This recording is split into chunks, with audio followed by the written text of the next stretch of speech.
Our digestive system is made up of a series of organs that allows our body to get the nutrients and energy it needs from the food we eat.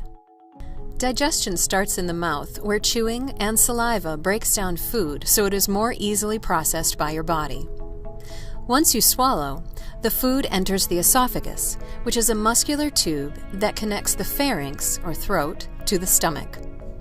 The esophagus contracts as it moves food into the stomach. A valve called the lower esophageal sphincter, or LES, is located just before the opening to the stomach. This valve opens to let food pass into the stomach from the esophagus, and it prevents food from moving back up into the esophagus from the stomach. Next is the stomach, an organ with strong muscular walls. It holds the food and mixes it with acid and enzymes that continue to break the food down into a liquid or paste.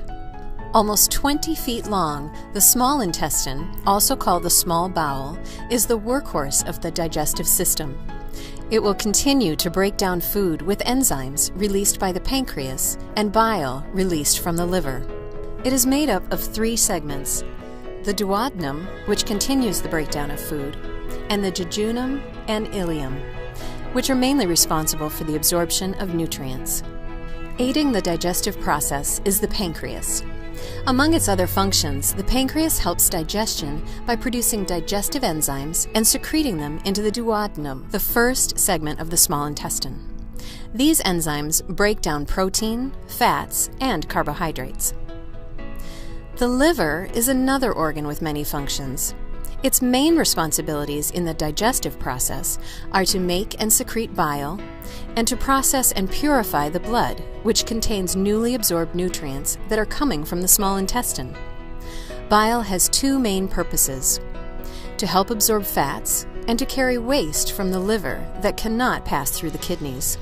Bile made in the liver travels to the small intestine through bile ducts. If the bile isn't needed immediately, it is stored in the gallbladder, which is a pear-shaped reservoir located just under the liver. The gallbladder sends this stored bile into the small intestine to aid in the digestion of food. Next along the journey is the colon, or large intestine. It is a 5 to 7 foot long muscular tube that connects the small intestine to the rectum and is responsible for processing waste so that defecation is easy and convenient. The rectum is an 8-inch chamber that connects the colon to the anus. The rectum receives stool from the colon, sends signals to the brain if there is stool to be evacuated, and holds stool until evacuation can happen. The last part of the digestive tract, the anus, consists of pelvic floor muscles and 2 anal sphincters, internal and external.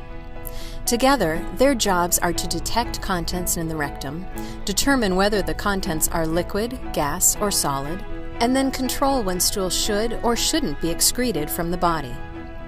It's useful to understand the digestive system and the role it plays in your overall health and well-being.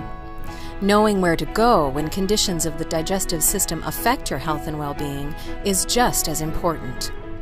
The University of Michigan Health System is home to one of the largest digestive health and liver disease programs in the country, providing prevention, diagnosis, and treatment of diseases involving the gastrointestinal tract and liver.